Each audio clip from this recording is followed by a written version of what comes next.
guys, welcome back to another video.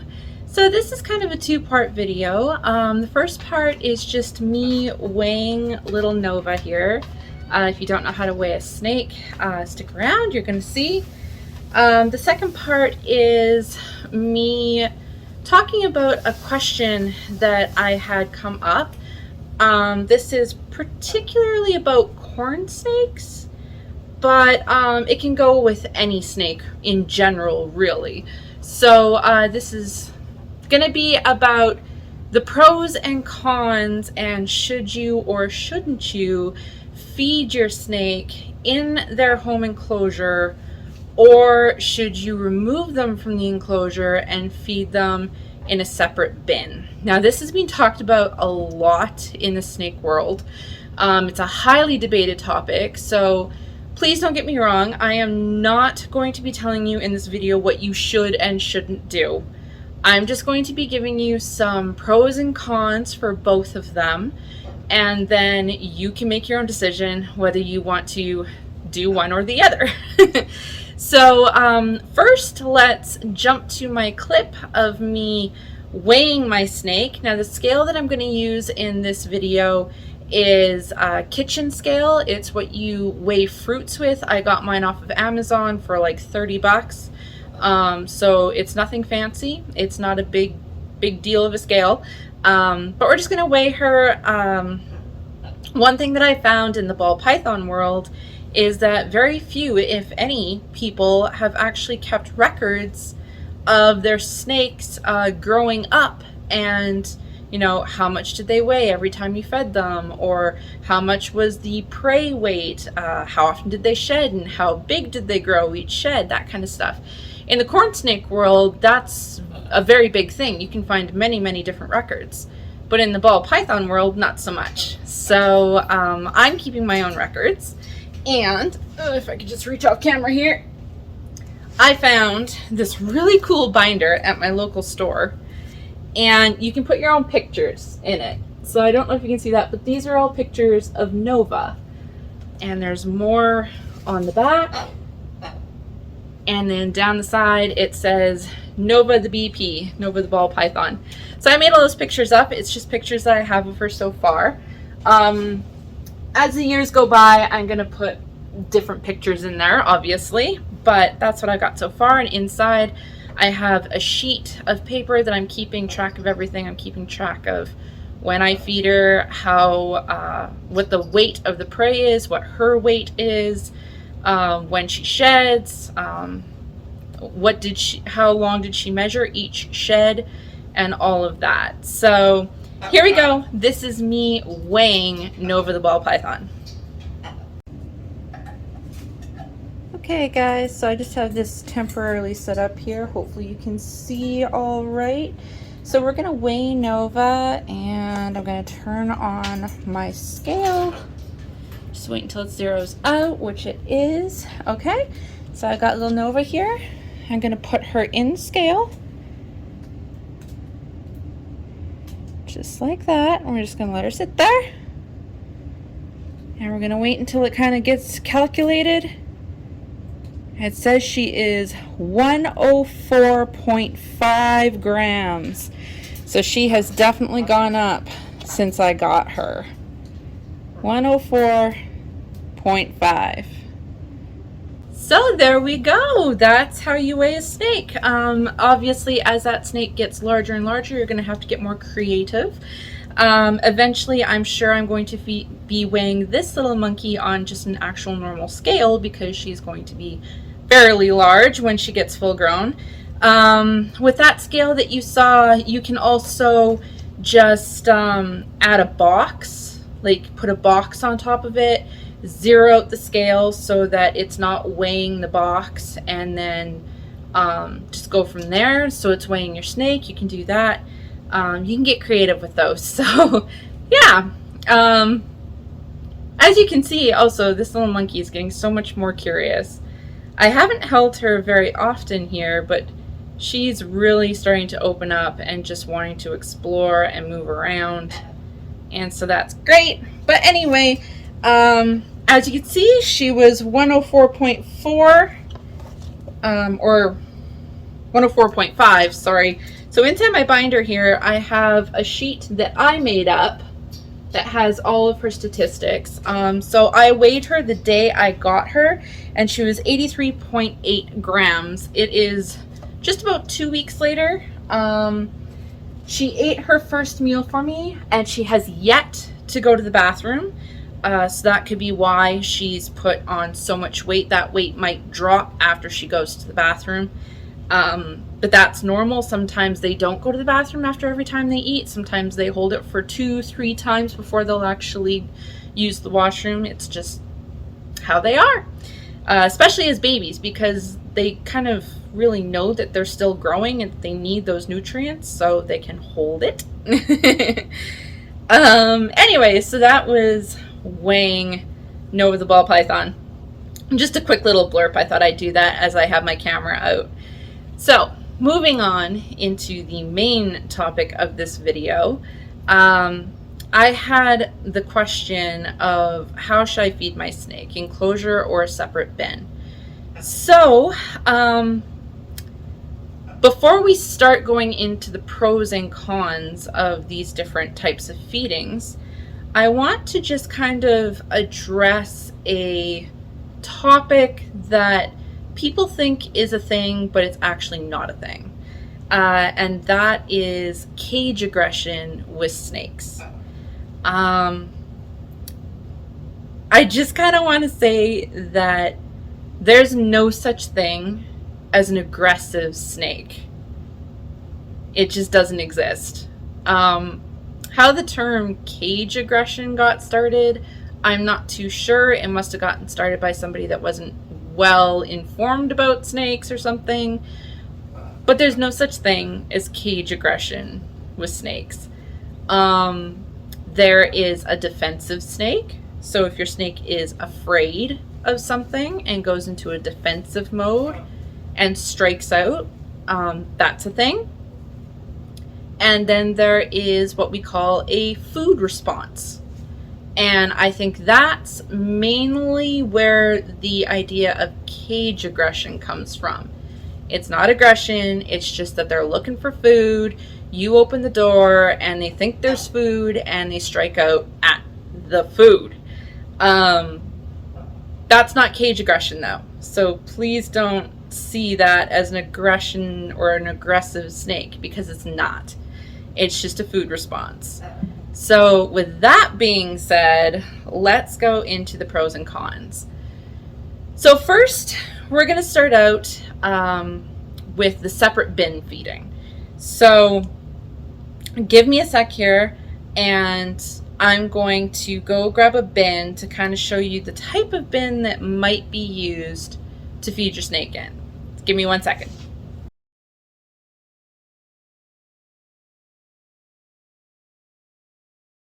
Okay, so this might be the type of bin that you might use to feed your snake in.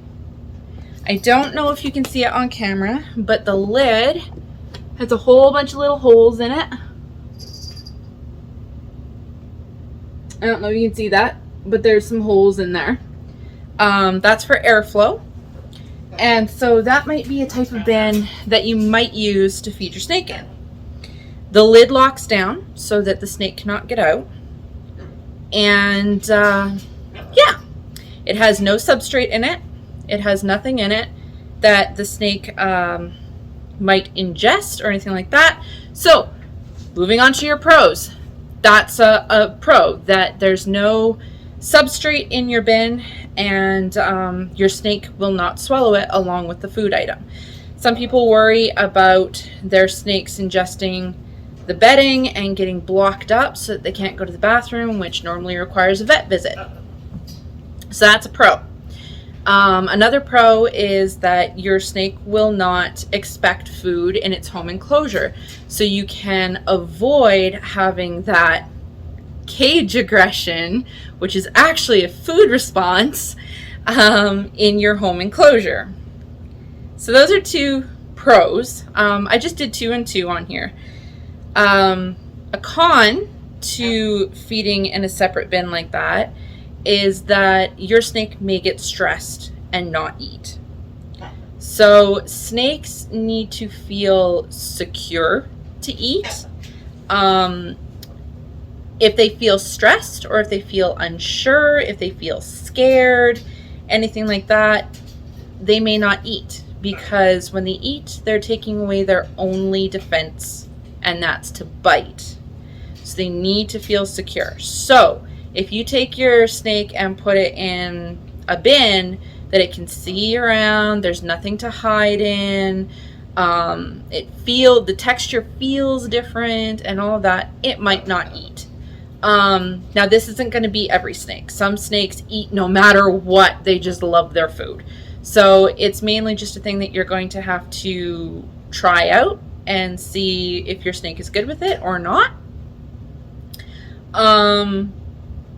So that's a con. Your snake might not eat. The second con is that you have to move your snake. So after your snake is done eating, you then have to move it back into its home enclosure so that it can get into the heat and start to digest its meal. Now, you're not supposed to handle your snake after it's eaten, because pressure like this on its belly with your hand could cause it to regurgitate its food. So that's another con. You're gonna have to try and be creative and figure out a way that you can get your snake back into its home enclosure without handling it. If you have a front door enclosure where you can just open the doors, put the bin up to the enclosure, kind of tip it on its side, and the snake can crawl out and into its own enclosure on its own, then you really don't have to worry about that, because the snake can just move on its own. If you have a top opening enclosure where that's not going to happen, then that might be something that you want to think about. You might not want to feed in a separate bin. So those are the pros and cons of separate bin feeding. Like I said at the beginning of the video, I am not going to dictate to you whether you should or shouldn't do this. This is something that you have to decide on your own. There's really not a right and a wrong answer to this, in my personal opinion. It's just what works for you and what works for your snake.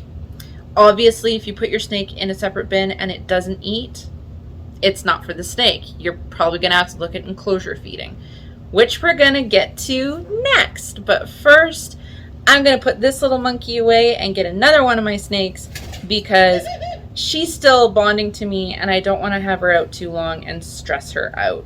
So she's doing really good right now, just kind of moving around, checking things out. But we're not going to stress her out, so I'm going to switch her out, so I'll be right back. Alright, so now I got a much larger snake. For those that don't know, this is my corn snake, Eve. She's the snake that I've had the longest. She's just about 8 years old now. So she's quite significantly larger than the last one I had. Anyway, moving on, we're going to go into the pros and cons of enclosure feeding now. So it's pretty much the same as separate bin feeding, really. One of the pros of it is that your snake feels secure. It's in its own surroundings. It's feeling safe. So it's more likely to eat, which is a bonus. If there's one fear of most snake owners, it's not getting your snake to eat. So that's a good thing about it. Another pro is that you don't have to handle your snake. After your snake is eaten, it just slithers off into its own hide wherever it wants to go, and you do not have to worry about picking it up. So those are the two pros. The two cons that I chose were the substrate could get stuck to your mouse and your snake could ingest it. Now I kind of just want to put a little side note onto that. If your snake does swallow a bit of substrate that's stuck to the mouse, it's not going to hurt your snake. Their stomach acids, when you think about it, the acid in their stomach breaks down fur, bones, muscles, everything else of a mouse. And so swallowing a little bit of substrate, it's not going to hurt your snake. It's only if it swallows a lot of substrate. Like if the mouse is coated with it, then yes, it can hurt your snake and block your snake up. So, you know, you just have to kind of be careful. Dry off your mouse if you can, so less can stick to it. I have a few tips on this a little bit later, so stick around. Another con from it could be the cage aggression, which is actually a food response from your snake in your enclosure. So when you open that door, the snake could be looking for food and strike out at you. So those are the two cons. So like I said before, it's up to you. You have to choose what you want to do and what you don't want to do. I will, however, say that if you do pick to feed your snake in its enclosure, there are some things that you can do to stop your snake from getting food responsive in its enclosure. So I feed in the enclosure, and I did do a video on that showing how I feed in my enclosure. I'll link it above for you if you haven't watched it. And you'll see that what I do personally is I will take my snake out of the enclosure, hold it in one hand like I'm doing right now with this girl. With my other hand, I will put the food into the enclosure. Then I will introduce the snake back into its enclosure with the food waiting. And this way I found that my snakes have come to learn that there's never any food when that door first opens. And I've never had a food response from either of my snakes. However, they have learned that sometimes when they get put back into the enclosure, there will be food waiting. So I have to be a little bit careful when I put my snakes back into the enclosure because they will be looking around for food. So I normally make sure that everything's good in their enclosure before I put them back in, so that as soon as I put them in, I don't have to go back in for some reason, like to fill their water or something like that, because they could be looking for that food for the first little bit until they figure out that it's not there. I also want to touch on, the substrate being swallowed by the snake. There are ways that you can stop this from happening as well. So again, in that video that I linked above a few minutes ago, you'll see that I put my mice on a plate.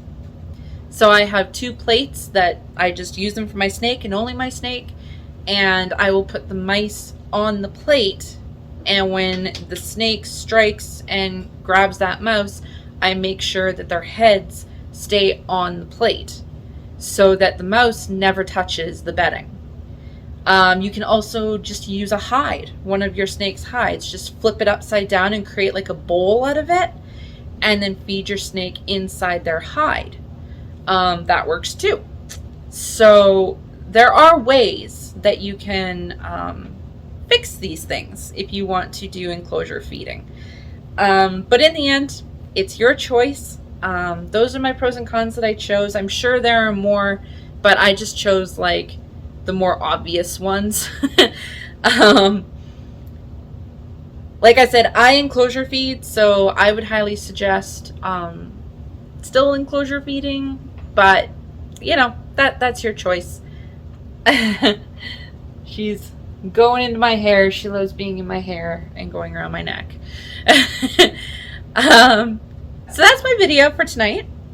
I hope it helped you. I hope it kind of gave you something to think about. And if you have any comments, questions, concerns, more advice if you're a snake owner and do one of these 2 things, if you want to add to what I've said here in the video, feel free to comment below. And if there's any different questions that you may have about snake keeping or in general animals, again, I have scarlet macaw, I have sugar gliders, I now have a ball python, I have a dog, I have a cat. So if you have any questions about any of them, please let me know and I will make a video on it if I can. So if you haven't, please subscribe to my channel like it down below. I always do those plugins somewhere in my video. You know, you have to do that. All my social media is linked below as well. My Instagram, my Twitter, as well as my little hobby business that I have, Snake Adventures.